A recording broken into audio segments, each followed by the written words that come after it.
Welcome along to the Wise Men Say podcast. It's 3 defeats in a week for Sunderland. After the hope of last season, it's a shame that a few bad results seem to extinguish it so quickly. But hopefully there'll be an opportunity to shed some positivity, maybe tonight on something, maybe from somewhere. I'm Gareth Barker. Stephen will be here soon. He's gone to the shops. No, he has. But we're also thankfully joined by wise men say mathematician Chris Weatherspoon. Good evening, Chris. Good evening. Thanks. Is that my official If title you want, yeah, now? if you want, yeah. I'm not sure I do, but I don't really get to see in these things. Yeah, it's better than finance. Yeah, okay, fair enough. I'll take it. Okay, yeah, take it. And we're also joined by the Sunderland Echoes, Phil Smith, for the first time this season. Good evening, Phil. How are we doing? Yeah, yeah, not bad, not bad. Nice to be back though. It's a shame that some of the losing games again. Feels a bit normal service resumed this back on a Yeah, Monday, feeling sad. yeah. I think so. In the intro there, like, because Stephen was supposed to be hosting this, and obviously he has gone to the shops. So maybe back soon. So I'm like not prepared at all to do this. So the intro, I was thinking, try and say something. Like we don't want to be accused of being like, chucking the toys out the pram and all that kind of thing because it's only 3 games and all this kind of thing. But it's not been. It's been a bit alarming, hasn't it? I think, Phil, the start of the season and sort of coming out of pre-season, and you often go, well, the pre-season kind of doesn't matter. You could play the best teams in the world, the worst teams in the world. It's a fitness exercise. You could win every pre-season game and lose your first 5 games, vice versa. But it's kind of not going how we hoped, is it? No, I think there's probably a couple of different strands to it, really. I mean, I think while clearly Sunderland aren't at the level they were at the end of last year, I also think getting 0 points from the 2 games from the performances has been kind of ridiculous, to be honest. Um, I thought Saturday, although it wasn't sort of Mowbray Sunderland at their absolute free flowing best, I thought they were pretty good for the most part. And, to come away not getting anything from the game was kind of unbelievable, really. Another deflected goal, Broadheads the week before, you kind of felt like maybe he knew what he was doing. That definitely wasn't the case here. And then a really soft giveaway in the second half. So there's still a part of me that thinks that the core of a pretty good team's in place, and I'm sort of clinging on to that. That it's just a striker away from being pretty functional.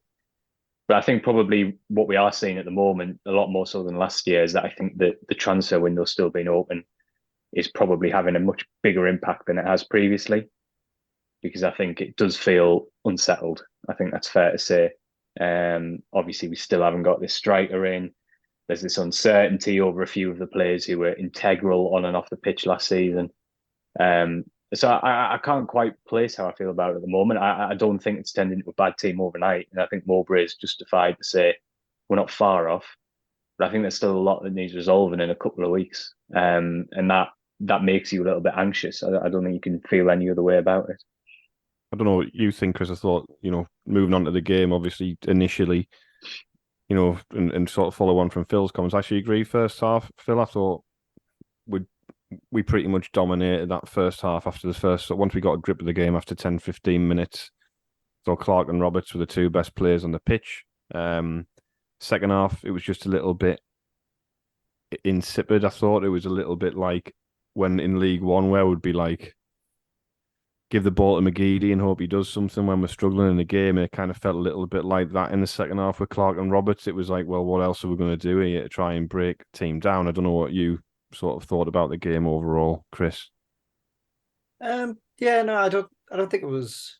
I don't think it was great. I don't think it was especially bad. I don't know. It's yeah. I mean, when you look at it, and I know where you come from, Phil, with like in terms of it being a bit ridiculous, we've got no points because I mean, on Saturday, I mean, Roberts really should score probably straight at the keeper, like O'Nien with a head. I think was that in the second half when he flashed wide and like he got a good head on it, and we had the opportunities, but I also know what you mean, Gareth, and that it just felt I don't know. I maybe it's like momentum. Maybe it's the way the week's gone. You just after they went 2-1 up, I kind of felt that was gonna be it. Not because we don't have the quality there, just because that's the way things have gone this week. And I think really for me, I know the striker is the big issue, the big talking point, and understandably so because we've gone so long without really getting what you'd call like an experienced striker in, other than Jimmy Defoe, which we probably shouldn't mention. But I think for me, I do think we'll get there in terms of scoring goals. I mean, we've scored in both games so far, albeit one was from a penalty on Saturday. But it's at the other end that concerns me, and I do feel. And look, I think this has been a little bit of a theme with this team anyway. That if we don't score early, we do run that risk. But I know what we're saying about being unlucky conceding goals, but they have also come from mistakes as well. Like both goals each week, I think have really come from a breakdown in midfield. And I think that the opening goals each week, I know they've been eerily similar with the kind of deflections and that, but maybe it's just a freak incident, but it does feel like we don't have that shield there. So teams are able to get opportunities away. And look, I know it's a deflection, so it is unfortunate, but that, and I know, Phil, I know you had a piece with Mowbray's comments about it today, but about the defensive midfielder, I think that's the big concern for me because I feel like we lack control. So even when we on Saturday again, even when we were on top, I never feel confident that we're going to keep the back door shut. And we conceded a lot of goals in pre-season. Even I know we're saying pre-season doesn't matter, and to an extent it doesn't, but we conceded a lot of goals in pre-season. We conceded 2 goals in each of our first 2 games. And I think that's the worry for me. I've never really been concerned about going forward, even without a striker, because it feels like they find a way to work it out. Don't get me wrong, I think it's an issue. But for me, the concern is that, because the big concern as well is I didn't think Preston were very good at all. I thought Ipswich were decent. I thought Ipswich looked a decent side, and after the first 20 minutes, I think they kind of sussed out a bit of a plan against us. Whereas Preston, I never really felt that, and they've come away with 3 points, which, you know, like it's early in the season, it should turn around. You would hope, but that was the big concern for me. I didn't think they were very good. Well, Stephen has arrived back from the shops, fresh and ready to give his opinion. You spun the scenario. I've just popped to the shops, and that's why I'm late. Wait, he did. We were waiting. You did go to the shops. Technically not true, is it? I'm just saying that my marriage. I value my marriage worth more than speaking about Sunderland losing to Preston for 10 minutes for the sake of 10 minutes. Stephen, we've all been really positive so far, so don't come in here with any negativity, right? Do you know what? Hey, listen to the reaction pod. I said it's, I thought we were incredibly unlucky. I have been here for like 5 minutes. So I've been listening to what you've been saying for the last 5. I think I know what you're saying there, Chris, that I never feel that confident at the back, but we give away a lot of chances last season, and I think it's an unusually high ratio of the goals we've conceded this time round. I can't believe we conceded 4 goals from those 2 games. I don't think the opposition's attacking output has warranted that at all. My big concern, just reiterating what I said again from the weekend, is momentum. So while it doesn't seem like a massive issue now, because the players are, we're still playing quite well, this is where young players can sometimes let the heads fall if it becomes a pattern, because now suddenly you've got Rotherham next, a game we should win on paper, but if after half an hour we're playing terrible and the fans start to get nervous, how quickly can things unravel? We've seen it countless times. I think that's my major concern at the moment. I think that's a big difference to last season as well in terms of expectation.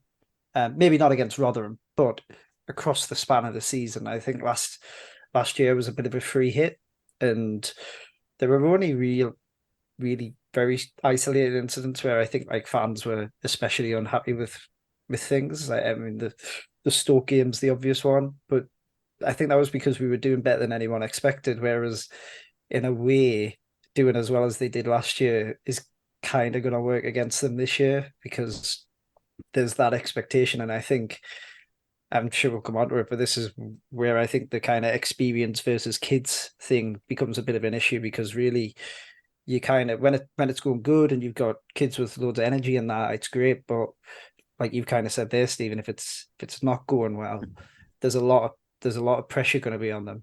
And that's, people have talked about it for years. That's like a byproduct of the crowds that we get here and the amount of people who come to watch us. And I think that's something they've got to be careful with this season. And in both games, seeing the same as we did after the Ipswich game, I think in both games when we're giving away those little spells. I mean, Ipswich had a bit longer spell than Preston did. Preston probably had, don't know what you think, Phil, 7 to 10 minutes in each half where we were giving the ball away and they were starting to get on top. And I just feel like we were lacking something in the middle of the park just to calm it down and just say, we're getting through this 10 minutes now. We're just keeping our shape. And what we were doing was when we were winning the ball back and we were trying to get in the front foot, there was just no composure. There was like almost just no game management at all. It was like, right, get in the front foot and get at them again, where it was like, you can't, they've got momentum at the minute, let's just keep hold of the ball for a bit and just see this pressure out. And it comes with experience. And we're missing that and we're like a broken record on it. Yeah, I think it was, we're seeing, especially on that midfield point, I think we're seeing them trying to do it a bit differently this year from what we've seen so far. They're not operating with a holding midfielder, if you like, at the moment. If you think last year, when Evans got injured last year, they deliberately pushed Neil in that role, didn't they? And you didn't see Neil breaking the box. You didn't see him carrying the ball forward, which he is doing now. And we're seeing some of the teething issues, which is when you talk about that naivety and that sort of inexperience. We saw that with, the sort of very ambitious 1-2, and then all of a sudden you haven't got that holding midfielder and you're completely exposed, aren't you? And I definitely think that whether it's a matter of personnel or whether it's something, tactically they'll have to address, they are going to have to look at it. I think at the moment they're trying to find a balance as well, because the way opposition is treating Sunderland is different. Preston in that game a few months ago were trying to get on the front foot. They were trying to take the game to Sunderland. And this time around, they didn't really do that, because I think this season there's a lot more awareness of what Sunderland's threats are.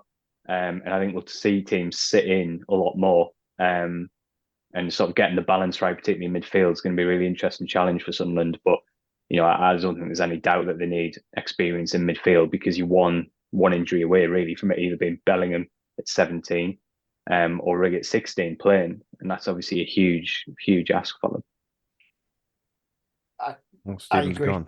Didn't realise Stephen had gone. Sorry, I'm setting the page, Chris.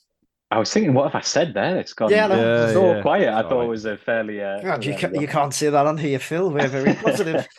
No, but I think that's a fair point, and I think that's where, like I say, I do agree. I think we've been unlucky, but I also just think we don't have that kind of solidity that I think we have, particularly when Evans played. And I know we got through half the season without him last year. But I also, and I know it's the big debate, but like, I think Danny Bart gives you something that you don't see in stats and data and whatever. He gets them organised, and he's constantly talking to people. And I struggle to believe that that's not a bit of a factor in how the midfield's performing. I do feel like, as a general rule, like the recruitment are pretty good at identifying what I would call like technical footballers, but I'm not 100% convinced that they're good at identifying footballers who have those sort of, the more defensive attributes. And I don't know. I think, Matete was the one, wasn't he? Matete was going to be the one who they were shaping as the kind of Evans replacement, and unfortunately he's injured. No, can't do anything about that, but it sounds like he's going to be out for quite a while. And I just think it's quite a key thing. And the problem we seem to have is we have got a pretty big squad, but we've got quite a number of players who, certainly in centre midfield, who all do the same thing. And unfortunately, not many of them can do what Evans does. And I think that's a pretty big gap at the minute. I think it feels like almost with Sunderland this year, it almost feels a bit like, how do you progress from last year where you sort of exceeded expectations, and how do you get better while not losing what made you successful last year, right? And so when we're talking about these little tactical tweaks, or Nine coming in because he potentially brings you more on the ball, being a bit more ambitious in midfield with Daniel's role, these are almost things that are designed to try and push the team on from last year, especially at home, where the record was pretty poor. But at the moment, it feels like, is this going a little bit too quickly, in terms of, are we moving away a little bit quickly from what worked last year? And I know that obviously there's stuff going on in the background, it's just my opinion, but Pritchard not in the starting 11, I just can't work it out. I just feel like his intelligence off the ball, his poise on the ball. I can't think of a Sunderland performance in the last couple of years where I thought there's something better off without Pritchard. And I know he doesn't complete 90 minutes all the time and all that, but I guess that's kind of what I'm going to. I think what we have seen is, while I'm fairly relaxed in terms of, I think the performances have been quite good in the first two games, you do wonder if it's accelerated a little bit too far from also the spine of what really, really worked last year. But listen, it's nothing that having a striker wouldn't make a massive difference to as well. And I know that's a boring point to make, because we say it every single week, but it's true now. We've never made that point, Phil, so feel free to... It's true now. It's as true now as it was 3 weeks ago, wasn't it? And, 18 months ago. Yeah. Months. A couple of points on that, Phil. Actually, just to play devil's advocate on Pritchard, I think he's far better coming off the bench, and I think I really like Pritchard, and I think it will be crazy to let him leave. And you're right, he's both games, he's changed the game, but I think he's significantly better when he comes off the bench, when the game's stretched a little bit. And if Dak can get up to speed and those two can alternate in that position, then I think what I've seen so far, I'll be quite happy with that. And they're not the other thing, because Bellingham's going to play, or Job, sorry, is going to well, play. but this is the other thing I'm mentioning. So I mean, going back to the Mallorca game, and you could see that change in shape Phil's mentioned then, and we commented on it after that game where we said, like, last year we had somebody sitting and then two midfielders in front of them, and it's changed. And then he's got the two midfielders and the clear number 10 ahead. Now, it's a lot of pressure to put on somebody like Joe Bellingham, who's 17-year-old. And we've said this before now. I know Embleton is due back soon. Hopefully he will make a difference, because at the moment it feels like we've got Bellingham, we've got Neil, and Ekwa, and then nothing else afterwards. I know what Phil's saying there about it being like a tactical tweak, because this is a type of development and the way we play. Kind of, I don't think, to be honest, I don't feel like I kind of see it that way. I kind of feel like we're just in a position where we kind of buy players and go, right, these are the players we're going to buy, and then they would just put them in anywhere, to be honest. Like, I don't feel as though it's like, well, we're going to set the team up this way this season. That's just my opinion. So we've brought these players in, we're going to play this way. It just feels as though, well, we bought these players, we're going to we're trying to get rid of Bartkouch and Pritchard, because basically that's been what the managers said. That it's not being like like conspiratorial or anything like that. They're making decisions on the futures based on the contracts, blah blah blah, whatever. So it kind of feels like the players that they've got in the squad, it's like, well, these are the ones we've got to use, and that's that, and we've got to try and make it work in some capacity. And I would say the evidence of this, like, I was kind of talking about this, like, between ourselves on Saturday. You look at players like Bennett, Barr, right? So they've been at the club for a year. Barr has played in the 6, the 8, the 10, false 9, left wing, and right wing. So that says to me that he's been at the club for a year, and they don't know what he does. Like, what does he do? Like, what's his job in the team? It's just a bit weird. Like, how can you not know what somebody can contribute to your side in a year of them being around the place? Just seems a bit odd to me. And, like, obviously Bennett, you're chasing the game at the weekend, you're struggling for forwards. He's a forward. We've had him at the club for a long time. Yes, he's young, he's had injury problems, etc. But it's like there's no confidence there that we can kind of go, where we can bring him on and try and use him in the game. You know, you look at Hamia, 3 touches in the opposition half in half an hour. That's a player who doesn't know his game, isn't it? That's a player who doesn't. That's a player who doesn't know what to do. Now I'm not having a go at him. Like, you know, in 2 or 3 years he could be quite good, but we seem to have this weird void between those players and the players who are ready. It's kind of, you know, it's like we don't sign any of these in betweeners. It's like, well, we've got these players who we need to get rid of because they're getting too old to make way for all these young players who aren't ready to play.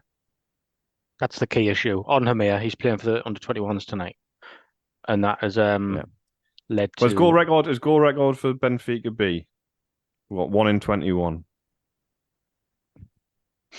I'm just saying, like, I'm not like trying to dig the lad out. I know he's a kid and he's been, you know, I think the thing is thrown at the wolves a bit, but it's like you give him the number 9 shirt, and I know it's like an arbitrary thing, but you give him a number 9 shirt and say off you go. People are expecting something that that wolves really though, Gareth, because there's nobody else again. Nobody to help him. Let's be honest, like, realistically, if under slightly different circumstances, if we had signed him and he went into the under-21 squad, nobody would bat an eyelid. Like, when Stuart and Sims were playing up front, had we brought him in, then everybody would be like, "Oh, that's a good sign. I want for the future.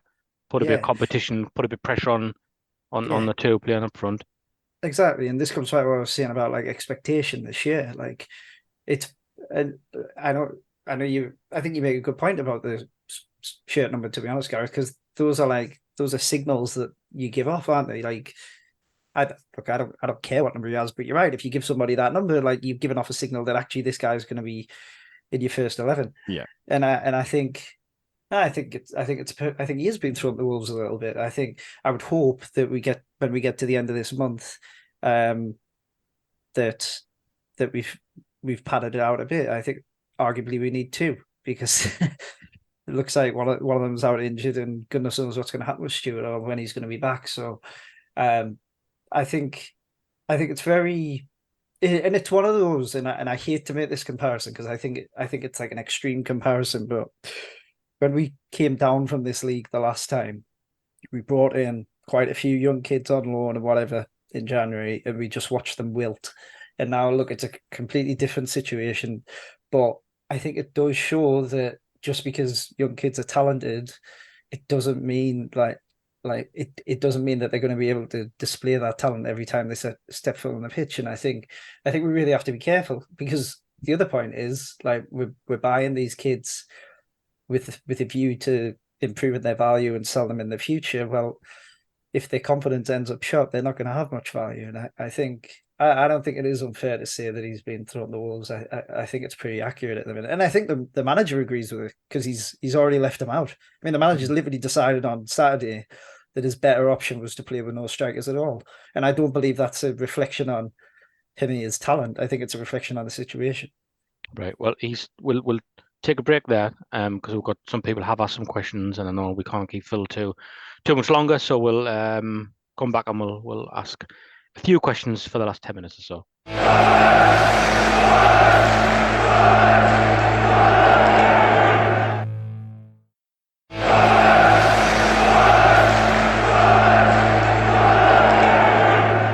Welcome back to the Wise Men Say podcast. I've just seized control, Gareth, there. I know I was I don't care. I wasn't expecting to do it, and you know. Quick one before we discuss some of the things that people want to know, because it's the same 2 or 3 questions that are coming up. A lot of people are jumping to conclusions, Phil, on Twitter now, because Hamir is playing for the under-21s, so that must mean a striker's imminent. Is that a bit of a is that a bit of a hopeful punt, or do you think there's something in it? I think it's a little bit of a hopeful punt. I assume they feel he's short on minutes, having not played at the weekend. He didn't play in the Carabao Cup, did he, last Tuesday? I've tried to wipe that from my memory, but I'm pretty sure he didn't play, did he? He didn't know. So I think it's probably more to do with keeping his match minutes topped up than anyone coming in. But let's be hopeful. Let's hope it does reflect that there's someone imminent. I think with Hamir, the one thing I would say is he has been signed to play 20 games this year. I know he's got a number 9 shirt. But when we've spoken to Mowbray, he has said that they are looking for a bit more experience in their other striking options. They are looking for someone who is a little bit more established than Hamir is. Now, obviously, I know everyone listening, that means absolutely nothing to them because we've been here before with strikers, and until they're holding the scarf aloft, they won't, and that's more than fair enough. But I do think, hopefully, there does seem to be an acceptance that the other strikers who come in, and I think there'll be one, and possibly a more sort of versatile forward, if you like. There does seem to be acceptance they need to be a little bit more established. So, yeah, fingers crossed that comes to fruition. You just hope the other clubs, like, they've just, in a way, they've got the power a little bit because they probably are aware of how desperate we are now for a forward. Lots and lots of people are asking us on, we're still going with Twitter, aren't we? Can't bring myself to call it X yet. Are asking about the sitting midfielder situation. A lot of people asking about Luke O'Nien and whether he would be more suited to doing that and allowing Danny Bard to come back in. It's not going to happen. Whether I don't. whether it's right or wrong, it's not going to happen. I cannot stress enough for we all see Luke O'Nien as this versatile player, this utility player. To Tony Mowbray, he's a centre half who could potentially fill in at fullback.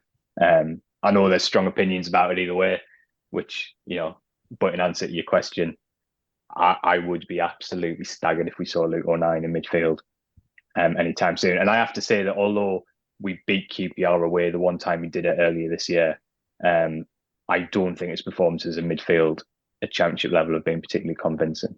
No, he's not gonna. He's too reactive, I think. Like we saw it at the start last season when he was coming on, and he could have been sent off twice in the first few games, and that's just because I just don't think he anticipates in midfield enough. So I think that's a good thing that the manager doesn't want to use him there. One probably get everyone's opinion on it. But I think these questions certainly started coming in once we said Chris was on the show. Oh God. Well, I think it's Chris, because one, be careful how I phrase this because I don't want to slag anybody off, but there's almost like this divide now where people are being accused of slagging off speaking on the club, whatever, at every opportunity, and then the other half almost like blindly defending the recruitment and stuff. And it's just like the political landscape at the minute doesn't always have to be that black and white. You're allowed to be flexible on your opinions. But one thing that people defend the transfer strategy on is to say, in terms of making an investment. So we know centre forwards aren't cheap, for example.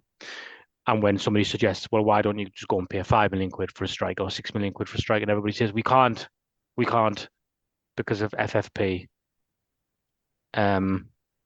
Is that true, Chris? Could Sunderland, in theory, if the owners were willing to put £5 million in out of their back pocket, would there be any trouble financially? No, none at all. They could easily do it. I mean, I think what we should say is we're not saying. I'm not suggesting. No. Exactly. Yeah, let's make that clear. We're not suggesting that we need to rip it all up and then just start splashing money left, right, and centre. That's not what we're saying. Well, obviously Phil's got to go in 4 minutes, so we can talk about this afterwards. But I've got a he said he could stay around a little bit longer, I think. All right. So, yeah. I've got a view on this, but I'll leave it. You go first. Go on then. I want everybody's view on this. Okay, well, long story short, the answer is no, they're not impacted at all, really. I mean, obviously they are, because we've all got to abide by the rules and that, but really they're nowhere near close to the limit. And I think really, one of the reasons I put the thread out yesterday and looked into it was because I think really, first of all, it takes away the excuse, but that wasn't really the purpose of it. The purpose of it was to kind of understand, well, is what they're doing being pushed upon them? Is this all they can do, or is it an active choice? And I think it's fair to say it's an active choice. I mean, they've signposted that themselves. They said they want to be sustainable. That's what the aim is here now. We can talk for a while about that, really, about whether that's realistic or not. But no, in terms of financial fair play, they could. I worked it out, like, it's all estimates, but they could afford to post losses of 16 million last season and 16 million this season without breaching FFP, and that is even without the owners putting money in as shares. Because if they put it in as shares, you can lose an extra 8 million a season or 24 million over 3 years. So that doesn't even include that.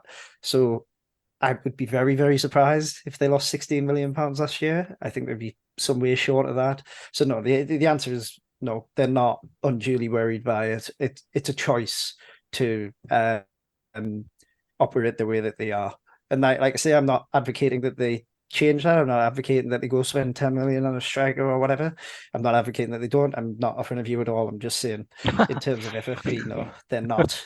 They are not hamstrung by FFP. It should be the stance for everybody now. I'm not offering a view on it. We'll just do the whole podcast. We won't offer a view on anything.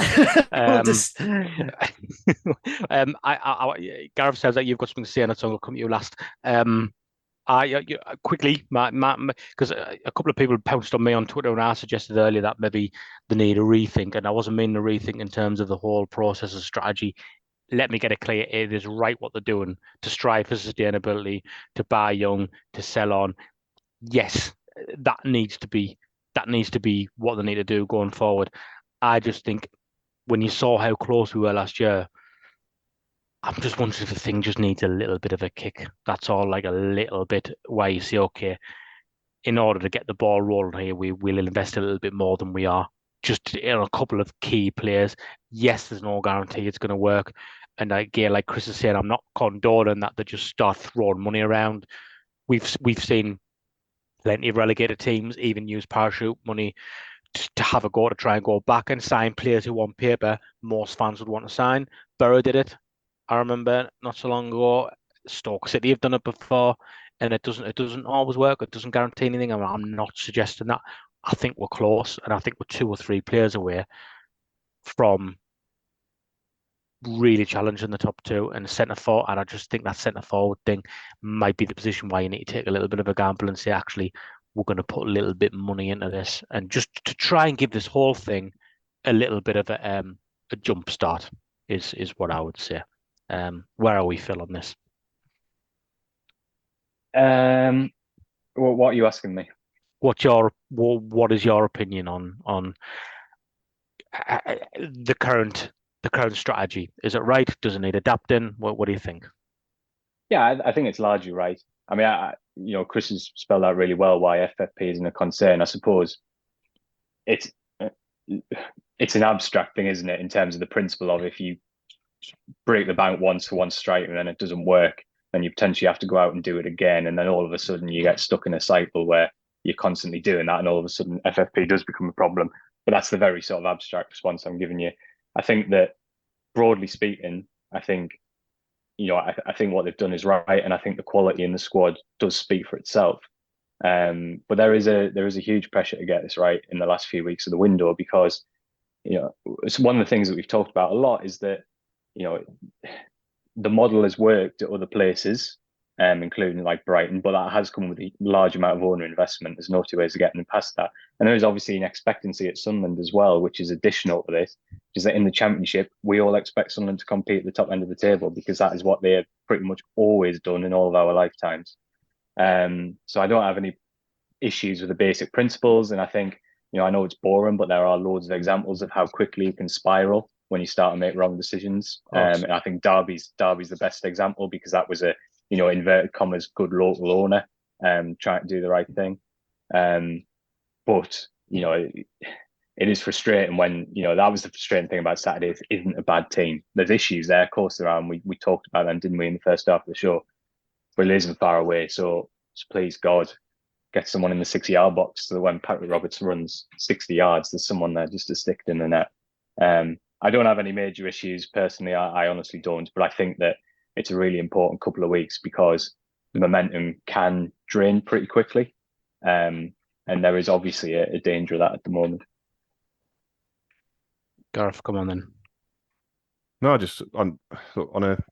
It's just more like on a just a general level, really. Like, been thinking about this like for a while and kind of going, why does anybody who goes to the match on a weekend care about sustainability? Why would you care? Like, so you go to the match as an escape from your life. It's part of your life on a weekend. It's something you do, something you enjoy. You go and watch the football. Hopefully, you have a good day out with your mates or your family, friends, whatever. I was just kind of thinking about it, going like, just like not many football clubs go out of business. Yet we falter, and we drop two divisions. Other clubs have dropped two divisions. Derby's an example, whatever, and you get the odd one that goes. But and very rarely. But I just kind of think, well, you go to the match, you're paying, season ticket prices get put up, without you being told. There's no communication whatsoever about how you actually get into the game until about a week before the season starts. And there's loads of mixed messages to a lot of people about how to actually access the football match that you've paid between £250 and £500 to go to. The people in charge of the club will have more money than you will ever earn in your lifetime in a year, right? So why do you care about sustainability? Like, why?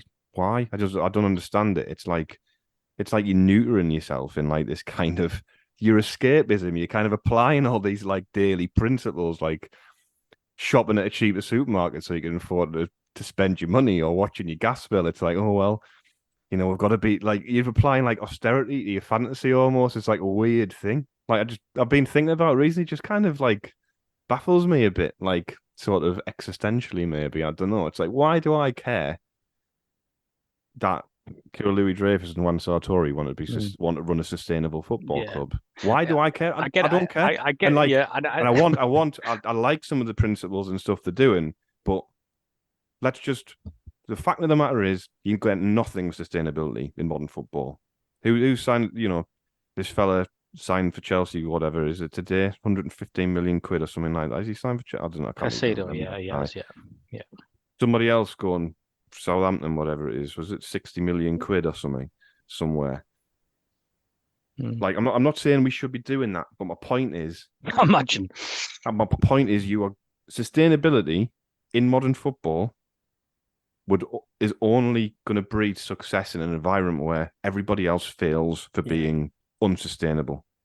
Well, and I think the football does not want the unsustainable teams to fail, because they're so powerful. We've seen this worldwide. You look at Barcelona, Real Madrid.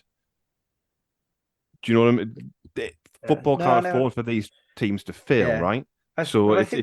It's to me, it's just the whole thing is like, well, what are you going to do next? Put the profit and loss up on the scoreboard at half time. Everyone stands up and has a minute of applause. Chris would like that. Do you know what I mean? Like, what are you going for? What are you going for? Like, oh, great, we get to sign this player, and in 3 years' time, if he becomes good, we get to sell him to somebody else for £15 million, and we'll all go, oh, wow, brilliant, well done.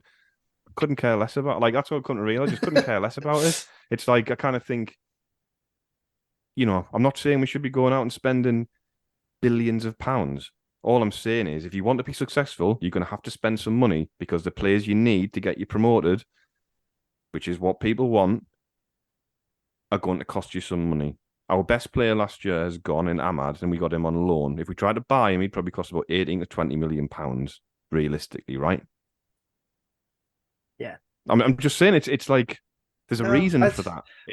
To me, I really struggle with this whole. Oh, well, I think very good, lads. Well done. You've kept your money in your purse, and you've signed a child. It's been used as a defense when fans just like, let's go and throw loads of money about. Let's buy this and buy it. And people it's now in people's consciousness that people are aware, aren't they, that you can't just do that anymore. And because it's in the media now, people are getting hold of it too much and starting to care about it, like you say, instead of just this being information provided as to why you can't do what teams used to do anymore. On this point as well, what I would say, if everyone loves how brilliant we are at signing players now, no matter who they are, because Speakman's cooking, So whoever we sign, we could sign like a 11-year-old child from Nigeria, and he'd be the greatest player of all time. Well, I'll tell you what, if our resources are so brilliant and great, and our recruitment team is fantastic and so great, why are we worried about investing money in players that we could find then? Why is that a risk? Because all the players we sign that are definitely going to progress and definitely going to earn us loads of money down the line, they're faultless. So there's not an issue there, is there? So applying the same logic, if you applied money to that model, we'd be able to sign all these brilliant players for X amount of money and they'd all be fantastic. So why don't we do that then? Gareth's cooking. Well, I'm just it's been bugging us this has been bugging me for months, right? I feel as though I've finally understood why, and this is why. So there you go. That's my opinion. Phil, do you need Phil's like can I leave now? Yeah, do you need to go, Phil? Phil's nearly off screen. Yeah, I do need to slowly exit stage left. Sorry. Thanks for your time, Phil. Always appreciate you coming on. It's all going to be fine, honestly. Right? It's all going to be okay. Right, we'll put that quote. We'll pin that quote from Phil for when we lose to Rotherham on Saturday. I think we don't want to add too much between us anyway, but it's interesting. So Graham Atkinson, obviously, who's part of the Wise Men Say team, was asking me to mention the average age thing, and I know he'd put a thread of tweets out about this.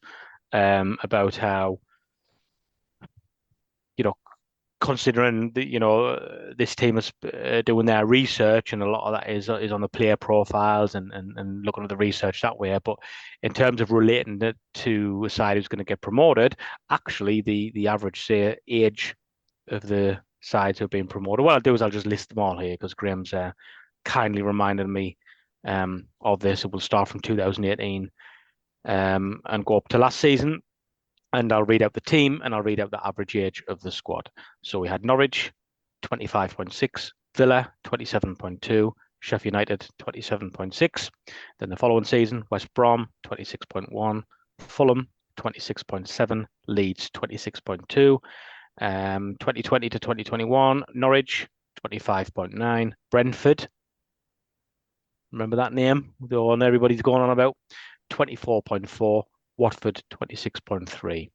Then the following season, Fulham 26.5, Bournemouth 24.7, Forest 25.3, and then last season, Burnley 25.6, Sheffield United 26.8, Luton 26.9. So that average age is a couple of years higher, isn't it, than the one we've got now? Yeah, and I think one of the concerns, I had this anyway last season, and still have it, and probably have it more so now with what's unfolding over the summer, is you worry how much of what they're doing is putting the team first, if that makes sense. Like how much of it is that and how much of it is like an economic decision. Because really, I mean, like without getting into the Danny Bart thing too much, to me, he's gone from being pretty much a first name on the team sheet, played every minute that he was fit last season, to apparently the manager doesn't want to play football with him in the team. He doesn't think he can do that, leaving out the fact that I thought actually O'Nien give the ball away a lot on Saturday. And that's not a slight on O'Nien. I find it hard to believe that the decision to drop Danny Bard hasn't been influenced by decisions above Tony Mowbray. I feel like, to me, it looks like he's been told, look, if we can negotiate a bid for him, or somebody's going to come and take his wages, he's off. So you might want to think about putting him in your first 11. And to me, it's become a bit dogmatic. Like, I understand the idea behind not spending money on anyone over the age of 24, but I look at some of the transfer business we've done, and I think we said this before. We certainly said it when we talked about the strikers and that, but I think we were hitting on it before when we talked about midfielders. I don't know that we're building the best squad. We seem to be packing the squad with individuals who, if one of them goes through the roof, will make 10, 15 million pounds on them, and that'll justify it all. But a bit like what you were saying there, Gareth, I mean, that's not really why I go to watch the football. Ideally, to me anyway, the best way you make make money is to keep your best players and get into the Premier League. That's a whole other discussion. But I just think, on the age side of things, I think they're really running the risk of dropping these kids in at the deep end. Now, look, again, I don't want to hark back to 2017, 18, but we did see then what happens when like kids run behind and nothing. I don't think that'll happen here. I think it's a different situation. But having a kind of blanket rule where we decide, okay, you're over a certain age, you're gone, just it strikes me as silly. And also the other point, Ross Stewart's 27, and everyone seems to think we should be okay, maybe prior to the injury, but everyone seems to think we should be able to command like 10, 15 million pounds from him. But how does that marry up to the idea that anyone over the age of 24 is not worth spending money on? It seems a bit imbalanced to me, and it doesn't. I'm not 100% for what they're doing. I'm not 100% against it, but I do feel like in some quarters there's kind of an attitude of whatever the club does must be right, and like we're already seeing it. We're already seeing the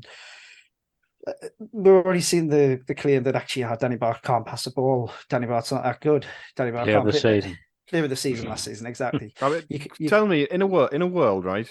I just don't understand how you can go from having a player of the season 1 year, like just forget about Smart. being hypnotized by these, like, the model and all this. And I'm not being like or a dinosaur. It's just like someone's going, so we've got our player of the season here.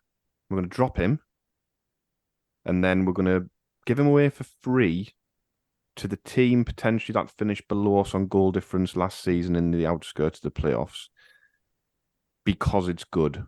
Yeah, and the other thing it just doesn't make any like that. Tell that to a football fan, any football fan outside of anything, just on a normal level. It's nonsense. Well, the Absolute thing to me as well nonsense. is Danny Bart's got a year left on his contract. Yeah, exactly. So, okay, but use him. Like, unless somebody comes in and offers a couple of million quid or something, or a deal where you say, look, you know what, that's money for a 32-year-old. We can't turn it down. Just use him. Why give away for free now if you're going to give him away, exactly. if you're going to give him away free at the end of the year? And that's where I come back, and this is why, because I see something that half inspired, like looking into the financial fair play position was like, we're now seeing murmurings that the reason that they've got to do it is for like get them off the wage bill and that. Well, that wage bill, any restrictions on that wage bill are self-imposed. And also, I'm not really sure how it tallies that the likes of Bart and Pritchard can be on a fortune that hampers us because they were signed by this regime. Like, you can't have both.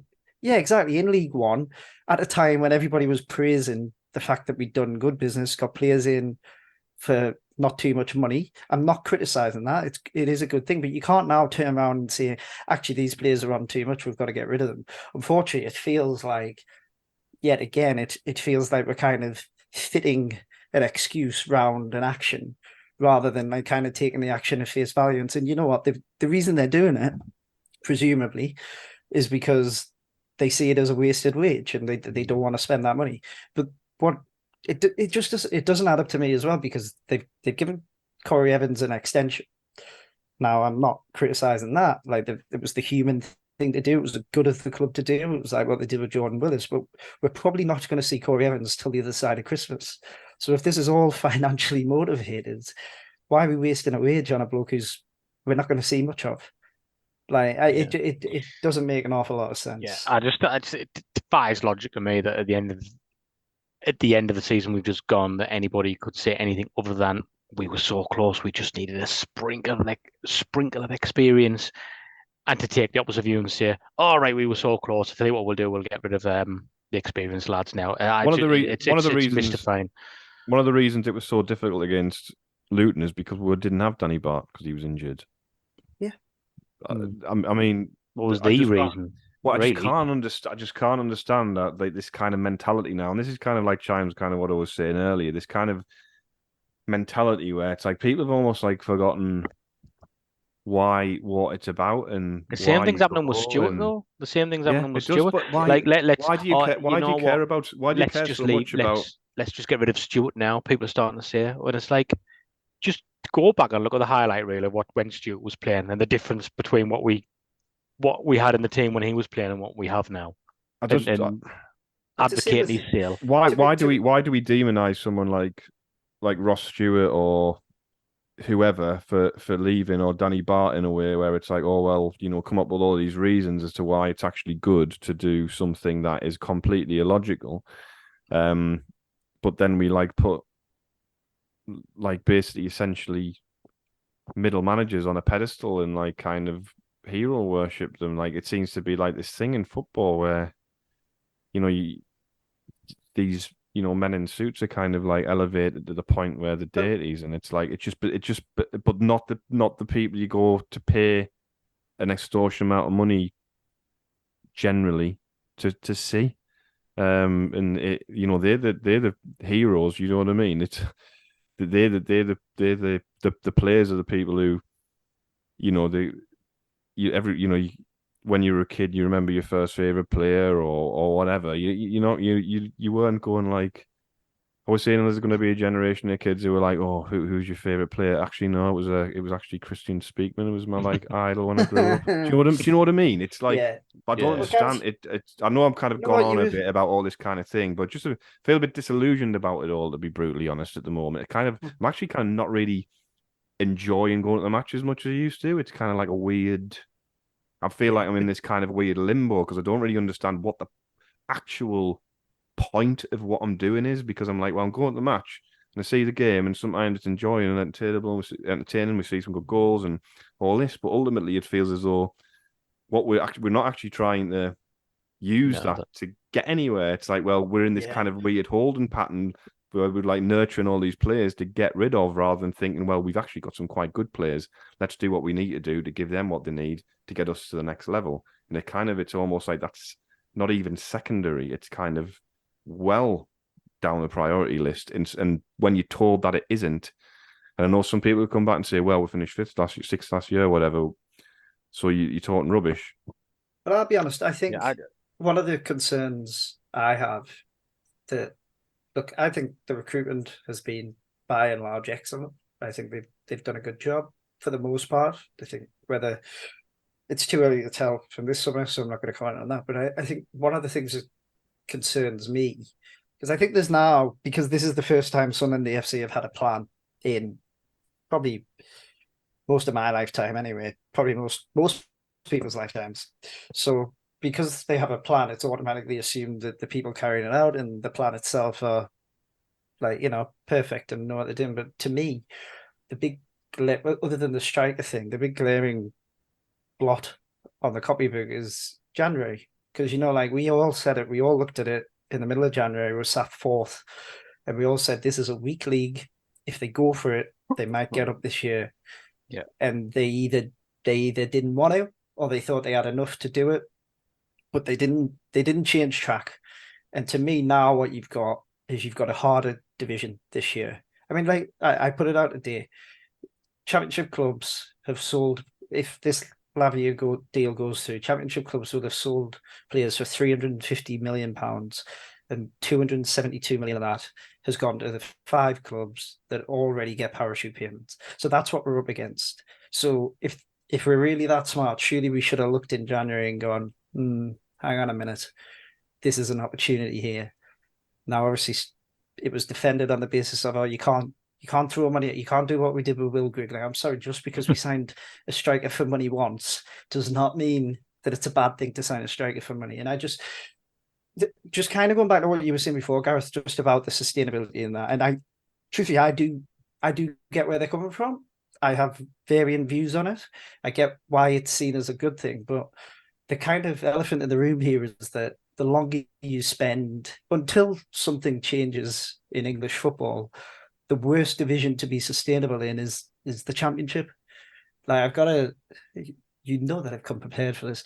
I've got a list here of 6 clubs who spent 5 clubs, because Blackburn actually got relegated, but anyway, basically the 10 years up to 2022, because we don't have figures for last year.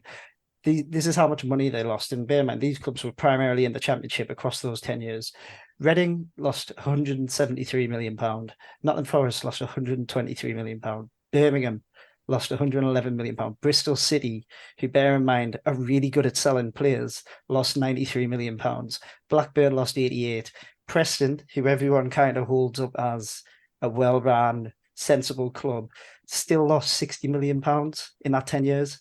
So there is no silver bullet. There's no way. It's nigh on impossible to be sustainable if you stay in this division for a long length of time. Now, I know the aim is to sell players, reinvest it in the squad, and go back up and go up.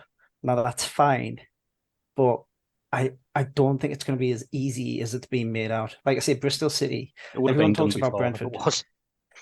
Well, exactly. Brentford. The reason people talk about Brentford are because they're the outlier. But here's one for you. So since 2016, the summer of 2016, Brentford had sold players for a total of £140 million. Bristol City, in that same amount of time, have sold players for £125 million. Now they're only 15 million behind, but the difference is they haven't been able to turn that money into getting promoted. In fact, far worse, they've wasted it all. They've spent it all on wages and whatever else. Now, look, I don't think we're comparable with any of these clubs because we're a different beast. There's a different level of expectation. We have a bigger fan base. One of the big bugbears that I have is they talk about sustainability, and it's impossible for us to put money into the club. Like nobody can buy a strip. I had the pleasure of being in Newcastle at 9 a.m. on Saturday morning, and I know it was the first game of the season, but their game didn't kick off till 5:30. The amount of people I saw walking around in brand new strips or walking around with clear carrier bags with brand new strips that they just bought in was remarkable. And I just compared it to how difficult it is to buy a Sunderland strip at the minute. So this whole sustainability thing, I really struggle with where that fits into it. And I know disliking owners is very much my shtick, but I would be able to believe that sustainability was being pursued for the club's best interest a lot more if the bloke who owns 36% of the club hadn't been involved in asset stripping it before. I just really look, we'll see in 2 weeks where they're at. But I said at the outset of this summer that I thought this summer would tell us what sort of football club we were right now. Now, at the minute, it feels very much like what the club expects and what the fans expect are nowhere near. I will defend them in that. You've got what I've said there about those relegated clubs and how much money they've got coming through the door. That's a big mountain to climb. But kind of like what you said, Gareth, like, what if the aim is just to get a club ticking over, why did they buy it in the first place? Like, why buy it? Because But that's a question a lot of people asking us on Twitter now. They say, why? What's his end game? Why is he here? Because he's not. Yeah, why buy it? He hasn't come now and he said, right, I'm going to like I was saying before, I'm going to put a certain amount of money in just to kick this whole star project off. But then, by the way, we are going to have to be sustainable. We can't just go and throw money out. But we're not doing that.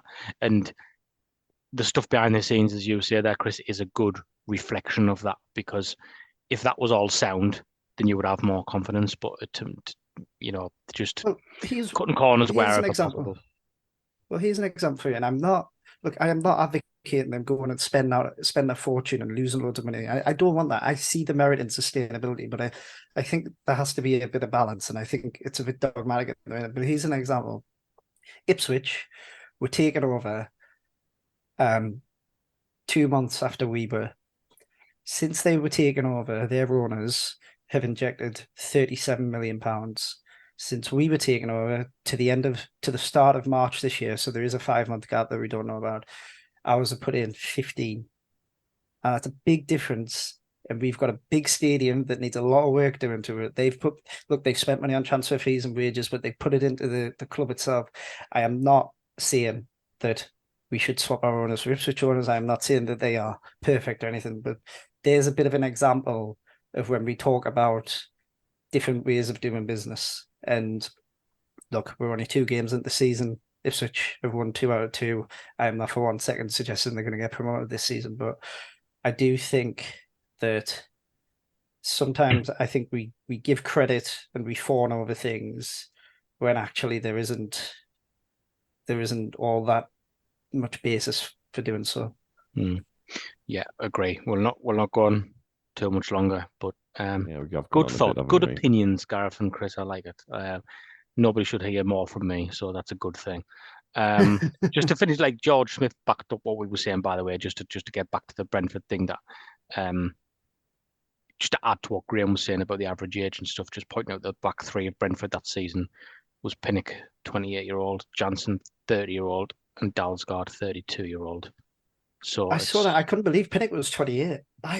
For some reason, I had him down as like a lot younger. I think it's because I haven't fact checked it. No, I did. He's been around. He's been around. He has been around a while. He was non-league for a few years because he was the one Madger turned into. Yeah, he was did. he the one Madger turned inside out that night? Yeah, because I remembered like he was a Barnsley. They got promoted, didn't they? He was a kid then, but he wasn't. Yeah. So it is an interesting thing that people hold Brentford up, but actually, well, if we're going to go off the Brentford model, then we should more experience in the squad. There you go. The proof is in the stats. Well, thanks for coming along, Chris. Always nice to have you on, and thanks for having me. We probably won't get any more finance questions if we win the next couple of games, because that's when they tend to come back out. This is very much my time, really. Spotlight only shines when we're doing badly. You've got to take the opportunities. I'll be back in 6 months. Yeah, and when opportunities open, you've got to take a chance. Absolutely. Right. Okay. Well, it is good to be back now in the swing of things. Saturday's game feels like it's a lot bigger than it should be, but there we are. Matt will be back later in the week to look ahead to that. So, as always, thanks for listening.